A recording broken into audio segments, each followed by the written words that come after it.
You're listening to Solera Innovation Labs, where automotive experts from around the world discuss technology trends in mobility and debate tomorrow's rules of the road. Whether you're a technician, a dealer, an appraiser, a car lover, or anything in between, we'll discuss topics that will keep you up to date and help you and your business win.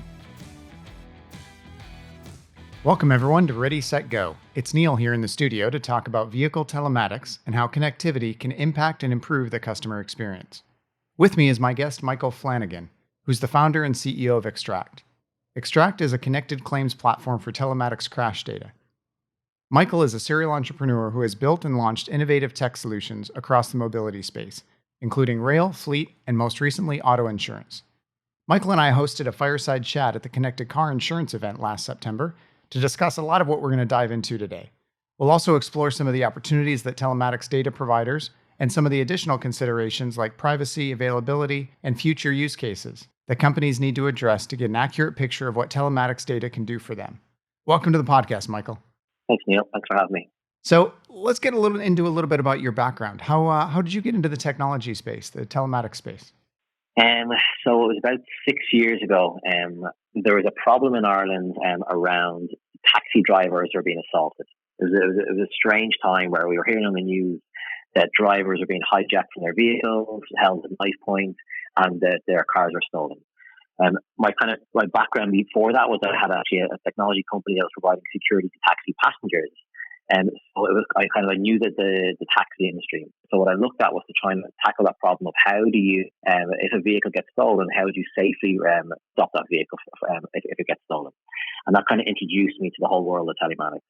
So the first kind of product we built was a hardware device that we installed in a vehicle, and we developed a safe way to remotely shut down that vehicle from a web app or from a desktop. So basically what we had was a device in taxis, and if the taxi went to bed at night time, if the driver went clocked off, kind of fleets in general. So we ended up looking at big platforms, so diggers, trucks that were out on site. And fleet operators have now remote control of their assets safely. So instead of leasing a vehicle for, let's say, 3 days, it may stay on the site for 4 days, but after the third day, the operator will be able to shut the vehicle off so it couldn't be touched or moved until they picked it up the following day. So that was kind of the next kind of evolvement of the product. Mm-hmm. But then we stumbled across a problem in the rail space where we initially, it was a classic startup story where you go in trying to solve something and you see another opportunity. And we realized we tried to go in to kind of use our kind of safe cut-off solution in the rail industry by being able to remotely shut down a train if it's idling and wasting fuel in the station, which they often do for hours. But the problem actually that the rail network had was actually knowing how much fuel was even in their tanks, regardless of whether they were idling. Mm-hmm. So we then built a fuel monitoring solution that enabled us to remotely monitor the fuel of the trains going up and down the Irish network. So that was kind of the evolvement of the product, and it's still in place today. Excellent. So you went from a safety introduction to a fleet to rail and now into automotive. Yeah. So the automotive one was it kind of came out of where we had all these fleet customers, and we have a big problem in Ireland back in 2016. That was kind of the real start of it, where insurance prices just doubled overnight for everybody, me included. Like I had my insurance premium at the time was €500, and the next of all I get a quote for €1,000 from the same insurer.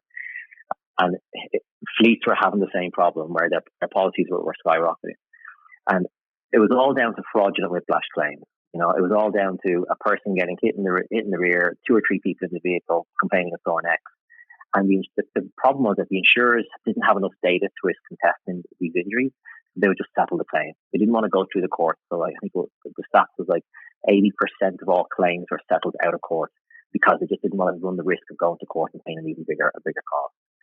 So this was a huge problem. The government was stepping in to try and solve this problem pretty well, to help solve the problem, but they usually don't solve the problem. Mm-hmm. So we tried to approach the big insurers in Ireland on the basis that we have a security solution that can stop vehicle theft. Will you give our customers a discount for having this solution?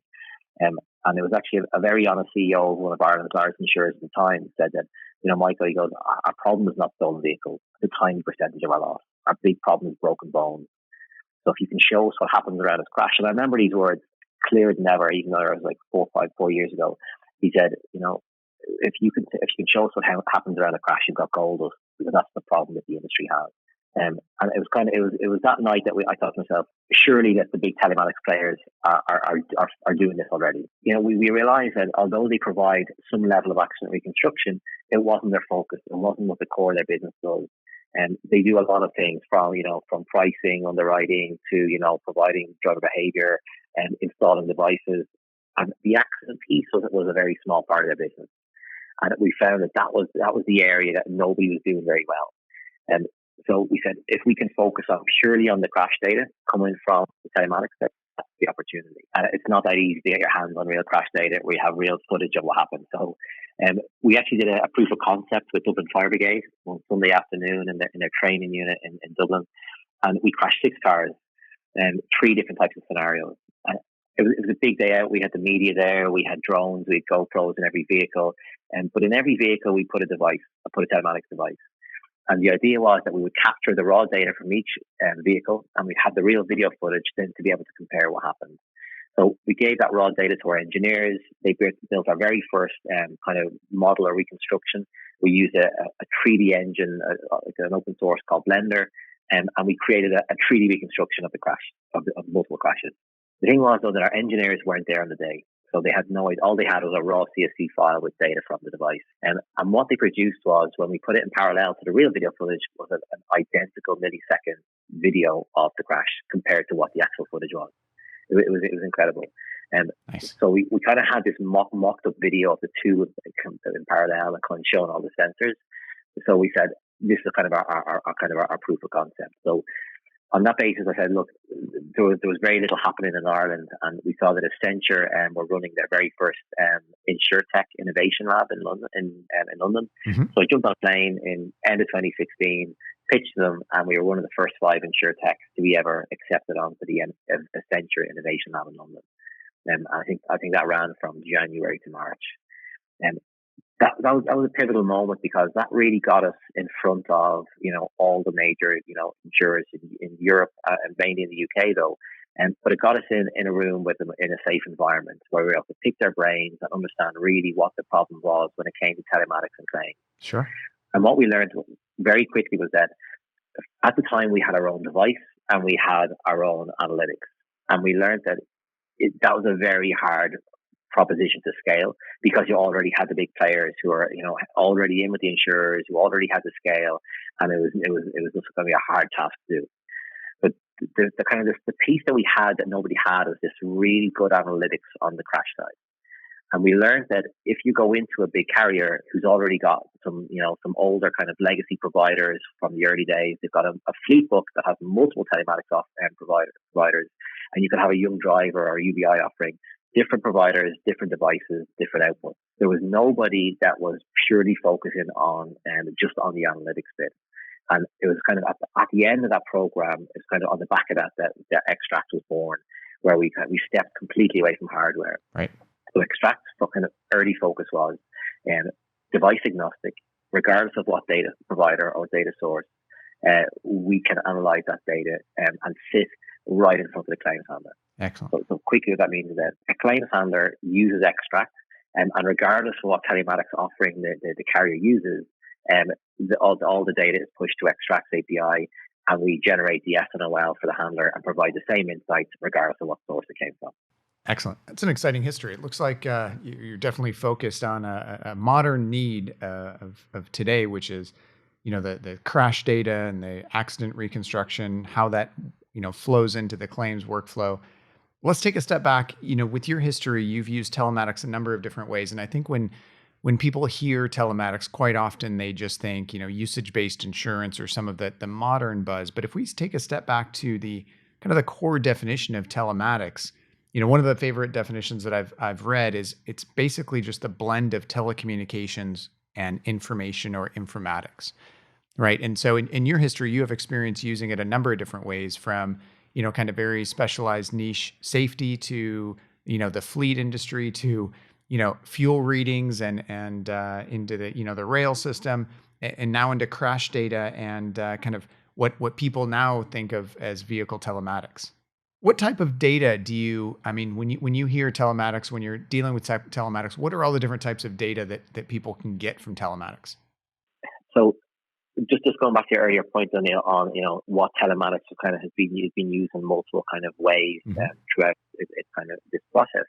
The very first reason, the very first black box was actually created. It was basically built for the air industry, and it was built to be able to record what happens in the cockpit when the plane has a crash. Sure. And that was kind of the focus of what it did. It was purely to record what the last moments were before the plane had an incident. And then it kind of evolved to not only recording what happens, but recording instruments within the cockpit, and kind of to give that kind of that the truth of what happened at that incident. And I think along the way, that whole message and the core of what it does got lost in the introduction of different propositions like UBI and the driver behavior pricing. And I think the real value in telematics, this is a very biased opinion, the real value is understanding what happens when an event happens. Right. And I think that's the kind of the proposition that we're really trying to push, because if you can give a carrier, a customer, insights, as to the truth of what happens in utilizing that data, it changes everything. It changes the customer's experience in a really traumatic experience, and pretty much traumatic time going through a claim. But it gives an insurer far more insights to quickly help that customer settle that claim more effectively. And in terms of kind of what data is available, so if we look at the very basic data that's available on almost any type of telematics device, the first is an accelerometer. And that is like a 3-axis accelerometer that allows you to understand the movement of that device. And to give you a quick example of an accelerometer is in your phone. So when you pick up your phone and the light comes on, that's your phone sensor knowing that the phone's been lifted up to trigger an action. Sure. And it's the same principle in a telematics device. Right. And then you have all the sensors on the vehicle itself tapping into, the vehicle diagnostics, the vehicle performance, the braking, the acceleration. So when you take it kind of beyond your basic kind of telematics device and you start getting into actually the CAN bus in the vehicle, it opens up a whole new host of kind of data output. Like, for example, in a vehicle, you'll know if seatbelts are on, you'll know if the lights are on, if the windscreen wipers are working, everything is connected. Today there could be nearly 100 computers or ECUs in a vehicle, all understanding the different components of the vehicle, and potentially all that information can be available, through telematics back to a carrier or back to a different source. So it's a step evolved. I can imagine as vehicles are getting more and more intelligent, more and more complex from a systems approach, where you have, early entry levels of autonomous driving and driving assist and the ADAS, adaptive driving controls. I mean, more and more we have these third-party systems, these electronic-driven systems that are also playing a role into what's happened, right? It's not just a human element anymore. Absolutely, and I think that was one of the biggest questions around, autonomous vehicles, is that, the liability question of who's responsible. Is it the OEM that owns the vehicle? Is it the driver who's not controlling it? And who's in charge? Is the vehicle in charge? Is the AV? So there's all sorts of questions around, if there's a computer that's controlling different aspects of the vehicle. Yeah, it's a gray area. Exactly. So, there's a lot of different data that we can tap into and for a lot of different purposes. What are some of the ways that the industry has used to tap into that data? What are some of the devices and connectivity points? I mean, Xtract being let's call it more of an open platform, right? The technology that can pull from any number of devices. But what are some examples of those devices? And so one of the earlier ones will be in your hardwired device, which is literally a black box with a wire that gets fitted inside the vehicle. It's hidden away. Then you look at things like your OBD2 dongles. This is like a little small port that gets plugged into the OBD port. And those are originally used for kind of reading the diagnostics of the vehicle, but then they kind of added accelerometers, so it could be used for obviously the traditional telematics monitoring as well. And then of course smartphone as well. So obviously the smartphone has the same sensors that are in the hardware device, and they've obviously that's improved over time as well. So they have to be really, really accurate. And other devices like dash cams is obviously a big one now. Dash cams, I think, in the last 12 months has really kind of taken off in the US and in other countries. And obviously because you've got video footage as well as you've got all the sensor data from the telematics device. There's a lot of real great value there. And then also, I really like the idea of the beacon as well. So it's like a little Bluetooth beacon that fits to the windscreen. So it's an accelerometer that's kind of fixed to the body of the vehicle. So you compare it to a smartphone, where the smartphone could be kind of moving around the vehicle, whereas the beacon is your fixed device, but it also pairs with a smartphone, so you can use the smartphone for the connectivity and for the GPS information as well. So it's really evolved over time, but there's multiple options, obviously with different price points, and of course then the price points make a big difference from the carrier's perspective. What's the best option for them to use? Sure, and that's from a third-party device, but then there's also the first party, right? So, integrations and information, telematics data coming directly from the car itself.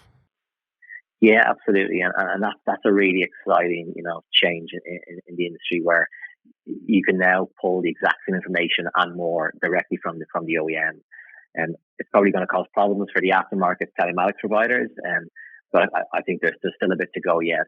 But what you're seeing is the OEM producing this information. But now the challenge is, how do you get the data? You get the data out of the vehicle. What do you do with it? How do you monetize it? How do you package that into something that providers want to purchase?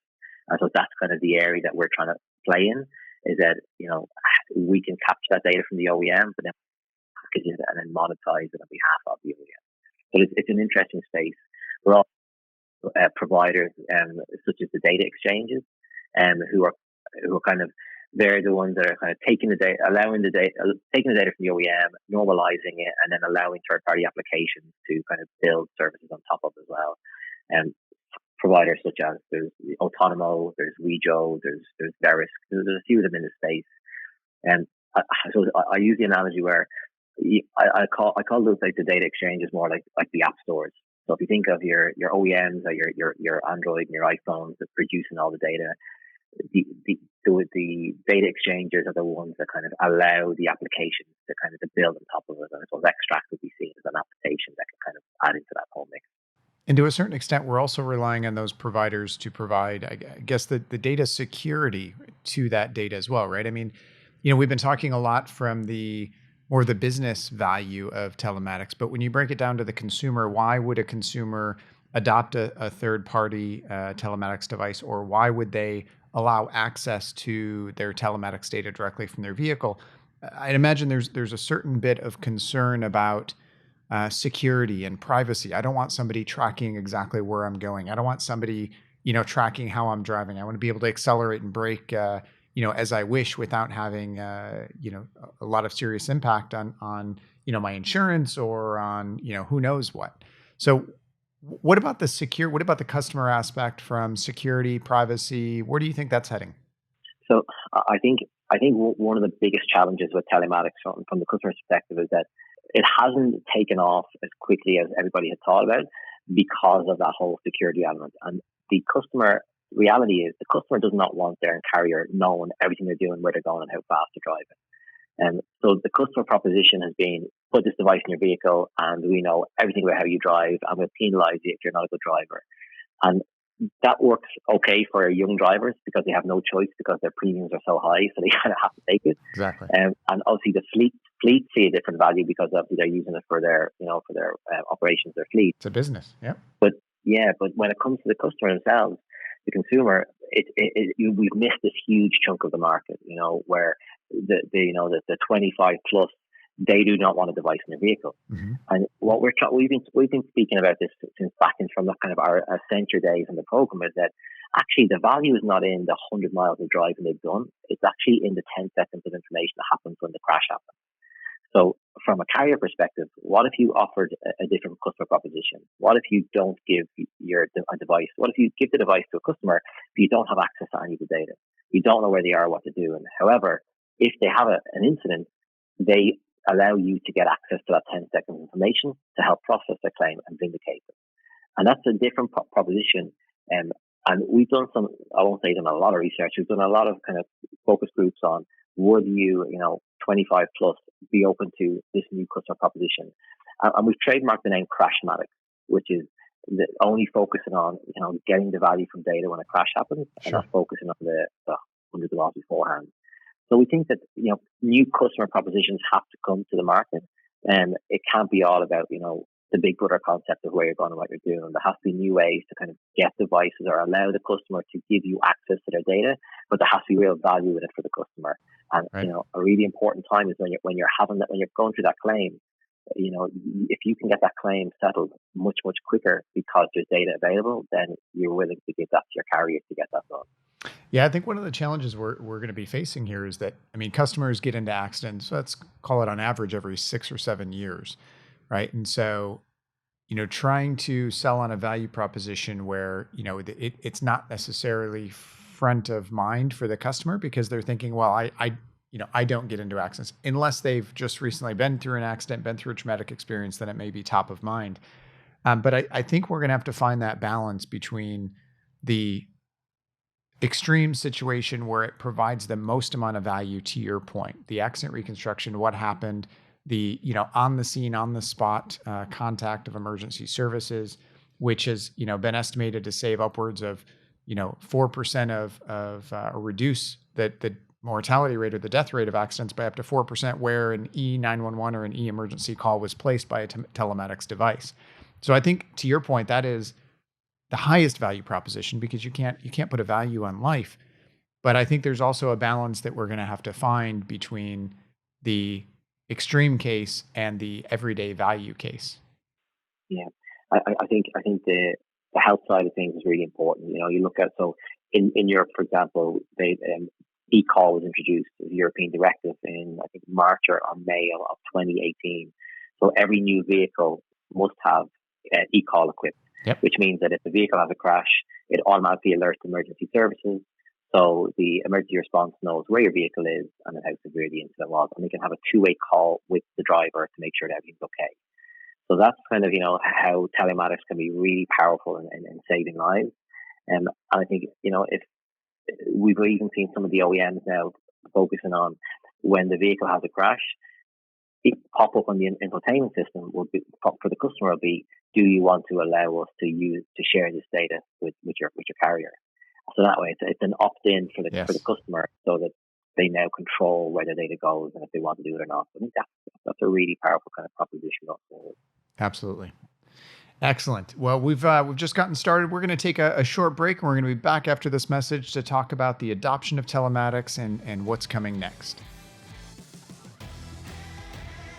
Solera Innovation Labs is a podcast produced by Solera, a global leader in data-driven solutions and services. Solera collects and translates complex data into actionable insights for automotive, identity, and property partners across 90 countries and counting. Learn more at solera.com or find us on Facebook, Twitter, or Instagram. All right, we're back talking about telematics data with Michael Flanagan, CEO of Xtract. We're going to continue this conversation around data and how it fits into the larger scheme of the automotive and insurance industries. So I'm sure a lot of listeners would like to know about the larger implications of this data. So let's talk about some of the challenges of telematics. How are we getting the data? We talked a little bit about the privacy and some of the security concerns of customers and involving the customer in the process. So let's talk more about that customer experience. So in terms of telematics, and getting access to data, it's been a bit of a challenge for us, especially kind of in the earlier days, where although you had lots of fleets that had lots of different providers, the carriers weren't getting access to any of this information. So while we were going into one of the largest fleet carriers, they had no stream of data from any of these different customers. So for them to actually start getting that data, they had to obviously issue new contracts, new T&Cs to try and bake that in. So it was a lengthy process. And while the numbers that are out there of X number of telematics devices in the market, the reality is while there's an X number there, they're not all being the data's not all being available from all of them. So we had to look at how do we add value to the claims process today, but also kind of be looking ahead that when data becomes available from the connected vehicle, that you're able to add value straight away overnight for that. And so one thing we did was we focused very much on the F&OL and looked at that kind of that traditional claims process where you have a crash, you call your carrier and you go through that, the F&OL process of 10, 15 minutes on a telephone call, telling them everything that happened. And it's a painful process because usually you're going to have a second call and you're going to have to say the same thing to somebody else down the line as well. And it takes forever.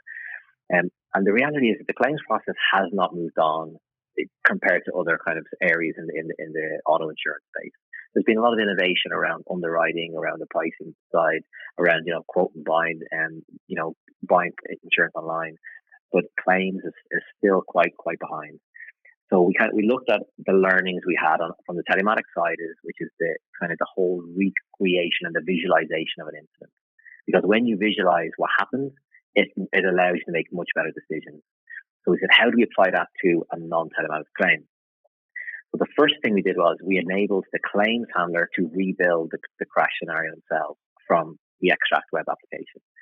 So if you think of your traditional FNOL, instead of just keying in information into a database, the claims handler can actually visualize and recreate that incident overlaid on Google Maps, where the driver was coming from, where the third party was coming from, who is the third party, and what was the damage to the vehicle, what were the zones of damage. Get some photographs added in. And of course, this is where we start working with different providers, such as Solera, who can provide insights specific to the damage area. Is the vehicle total loss? Is it repairable? And kind of provide as much insights as possible to the claims handler as quickly as possible in the claims process. And we then looked at, it's one thing for the claims handler to be able to rebuild and kind of visualize what happened, but actually the customer experience is still not there. So how do we put that power in the hands of the customer for them to be able to rebuild what happened, which nobody was doing at the time? So what we now have is that the customer or the claims handler can send out a link to the customer through a text, SMS, or an email, and from a web app, the customer is able to rebuild the scenario. Again, drop in pins on Google Maps, clicking on zones of damage, taking photographs, entering third-party details, click submit, and then the whole reconstruction is then rebuilt and visualized in front of the claims handler automatically. So even to the point where you can even remove the FNOL call, because the customer can go online, click on a make a claim button, and go through the full FNOL process, which obviously streamlines the entire thing. Excellent. So I think the reason we kind of built that approach is to be able to go to market straight away with a valuable proposition, but we also have to tie that with the telematics data, because if you're getting a telematics incident and you can rebuild what happens, you still need to understand what the customer thinks happened and get their version of events. So you can receive the telematics data, see what happened, but then send out a link to the customer and have them fill out what they think happened as well. So now you have the different versions of events. You've got the data version, you've got the customer's version, and then we said, how do we take it a step further? How do you actually allow the third party or a witness to provide their versions of events as well? Mm-hmm. So you can send out multiple links to different parties in the chain, and then it pulls back in when everybody said. So you now have this full picture of all the information that happened around the claim, but in a very new visual way, right, to allow the handler to process that claim more effectively. Excellent. And I think that customer engagement aspect is often overlooked for, too much focus on, just the business side of things. So, I mean, we've seen this in the claims industry and other industries as well, where there's this vision of this bleeding edge technology of, getting everything directly from the vehicle, getting everything directly from the photos, automatically processing that all the way straight through, which is ultimately where we're heading in the world of data access, of telematics, and of automation. But there's always that customer aspect, and there's the bridge between how do you get from the manual process of yesterday to the fully automated process of tomorrow. And I think what you've done, I think a lot of what Solera's done in some of our solutions as well, is involve the customer to bridge the gap between that manual and automated, allowing them to access or allowing them to input or engage in the process, sharing some of the information they have, doing it in a fun, engaging way. So it's gamified. It's something that is more enjoyable than just form data entry. And it also, again, it bridges that gap and it helps us to learn and understand the situation now, start processing with the engines so that we're fully ready when the day that all of the data is fully accessible from the vehicle, from the photos, et cetera. We know what to do already because we've already been processing this data. Absolutely. I think it's about building options. You have to have different options for different people. Not everybody wants to go through a self-serve FNOL. They want to pick up the phone. So then you have to give the claims handler a really valuable tool to use. Some people don't want to pick up the phone. They want to go through a digital way of inputting that information. So I think it's about building different solutions for different types of customers and a platform that kind of caters for different types of use cases. Very good point. Yeah, multi-channel and choice, customers' choice of where they go, how they interact. Yeah, Exactly. excellent. So let's talk a little bit more about adoption. So, we've talked about the different devices, whether it's a third-party device, whether the information's coming directly from the car itself.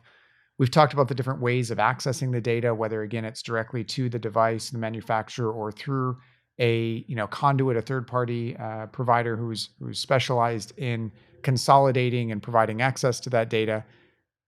What do you think is going to really be that turning point that is going to increase adoption beyond the kind of that 20% ceiling that we're at today? I think the OEMs is going to be the turning point when the data is coming directly from the vehicle and the data is high enough quality for different service providers to be able to use. I think the aftermarket, devices, they've had to be pushed because we need to get data from the vehicle. But once the OEMs get to the level of where we're getting rich information from the vehicle, I think that will just change everything. And there's a huge amount of investment going in from the OEMs and to that. So we're on a mobility program at the moment over in Germany, run by PwC, and basically it's all the major German OEMs, tier ones, are looking at how do we come together, how do we look at different services and invest heavily in pushing data from the vehicle and the different use cases. So it's a really, really kind of hot topic at the moment. I think we're still not there yet, Yep. but I think we're not very far away from having some exciting things happen. Yeah, and I guess we can draw a correlation to other automotive technologies, right? When they first come out, you're going to have the enthusiasts that are going to manually install them, but it doesn't really get mass adoption until it becomes standard, right? I mean, if you look at even the vehicle technology, if you look at ABS brakes, sure, you could have installed an aftermarket third-party system, but who's going to go through all that trouble, for when the kind of call it the off case that they're going to need ABS brakes. But as soon as the manufacturer started putting it in, as soon as it became standard, now everybody has ABS brakes and now you can rely on it. Same thing with backup cameras, right? There's third-party backup cameras you can get, but it wasn't until they became more standard and more enforced in the automotive industry that it really hits mass adoption, right? Same thing with, I guess, dash cams, right? So what I'm hearing you say and what I believe myself is the tipping point is going to be when it starts becoming more and more standard that auto manufacturers put it in the car. And then it becomes, as you mentioned, more of a marketplace approach of which provider you want to connect with or which service your insurance company uses, and what you as a customer want to opt in or out of as you control your data. I think you're absolutely right. I think it's evolving to the point where there's going to be a lot more services coming directly from the vehicle manufacturers, but coming from the carriers as well, utilizing this data. I think there's one data exchange. Autonomo is doing a really good job on, providing like this an application for the vehicle owner to be able to kind of allow who can have access to the data, Sure. Their data. So you're controlling it from an app yourself to say, I want this provider to have X, I want this provider to have Y, and it's heading in the right direction in terms of controlling where it goes and who has access to it. But there's all sorts of new kind of connected car services coming up around parking, obviously around claims, around even new driver behavior policies. There's all sorts of new ones coming about. It's exciting. Excellent. So let's talk about where we're going next with telematics. Obviously, we expect adoption to continue to increase, especially as OEMs start providing more and more intelligent devices, more access to the data, and we start understanding more about, how we engage with customers throughout the process, how we give them the choice, how we empower them to make the decision. But where's the industry going? What's next for telematics? So I think that the aftermarket telematics providers are you can see that they're already trying to change their business model. A lot of them now are kind of moving towards trying to become hubs, where different they can take different data in from different providers, because they're realizing that once the OEM starts producing information, there's no need for aftermarket services. So there's definitely a big shift. A lot of the big players who are very dominant in the telematics space, you can start to see they're slowly losing market share, and so things are definitely changing.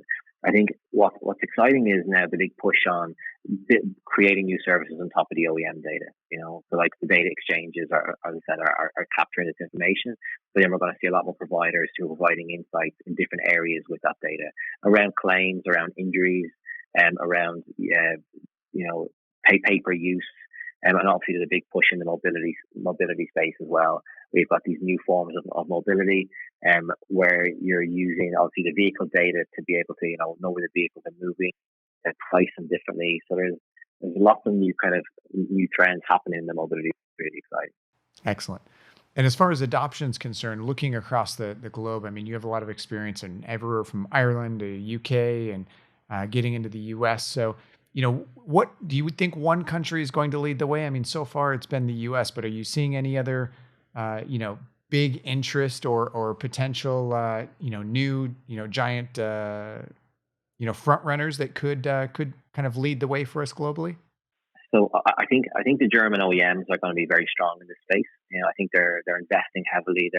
There's a lot happening there. So I think if I was to put my money on one of them, I'd probably head to Germany. Mm-hmm. But in terms of other telematics markets, obviously Italy, you can't ignore Italy. It was like one of the very first kind of markets to really kind of have the highest penetration rate through the big players over there. So Italy, without doubt, they're already now working with the OEMs as well. So I think that's a really good industry. And even South Africa. So South Africa has one of the biggest adoption of telematics, and it was mainly down to vehicle tests, but it's now morphing into different use cases around telematics for claims, for insurance, etc. And US, obviously, you can't ignore the US. It's going to be a dominant market, but I think, as I said, I'd probably put my money on Germany at this point. Excellent. Thanks, Michael. So, when we're looking to the future, what advice do you have for the customers, the insurance customers, or the businesses, the fleet owners, that are looking to potentially adopt a telematics solution, whether it be for usage-based insurance or, very hot topic, as you mentioned, the claims integration, the claims data that we're getting from it. What advice do you have? So this is probably a bit biased advice. So we focus very heavily on being device agnostic. Okay? And I think from a carrier's perspective, you don't want to put all your eggs into one basket of one telematics provider, because the industry changes, new devices come out, new propositions come out. So for them, in order to kind of pick the right solution, it needs to be a flexible solution. So what we are kind of offering to an insurance carrier is, by using our solution, you can work with any different provider. You can take feeds from any different fleet, any different source, and so you're flexible the whole way throughout the process. And I think that's going to be key, because whether you're taking data from an aftermarket dash cam, or you're taking data from a smartphone, or you're taking data from an OEM, you've got the capability to do that. I think that's key, is having that flexibility to be able to get value from all these sources, because there's so many different options, so many different providers out there. You don't want to get bogged down by one or two. You want to make sure that you can cater for every single source that's available to you. Yeah, I totally agree. Open, flexible, friendly to different use cases. I think that's exactly where it's going. And we see that quite a bit in the technology space, not just in telematics, but in other providers, that it allows companies to pick and choose, these flexible integration points to create a differentiated and unique solution without having to, kind of wall themselves into one vendor for everything. So absolutely agree. Thanks, Michael, for joining me. No, thanks, Neal, for having me. We appreciate it. Yeah, I enjoyed talking with you at the Connected Car Conference, and I'm glad we got you on the phone so soon after and on the podcast to bring the discussion and the conversation to more people. Thanks for our listeners for tuning in. I hope this conversation was helpful and gave you some valuable insights as to the types of data that Solera is looking to harness for better journeys on the road. Join me next time on Ready, Set, Go here on Solera Innovation Labs. Solera Innovation Labs is a podcast produced by Solera, a global leader in data-driven solutions and services. Solera collects and translates complex data into actionable insights for automotive, identity, and property partners across 90 countries and counting. Learn more at solera.com or find us on Facebook, Twitter, or Instagram.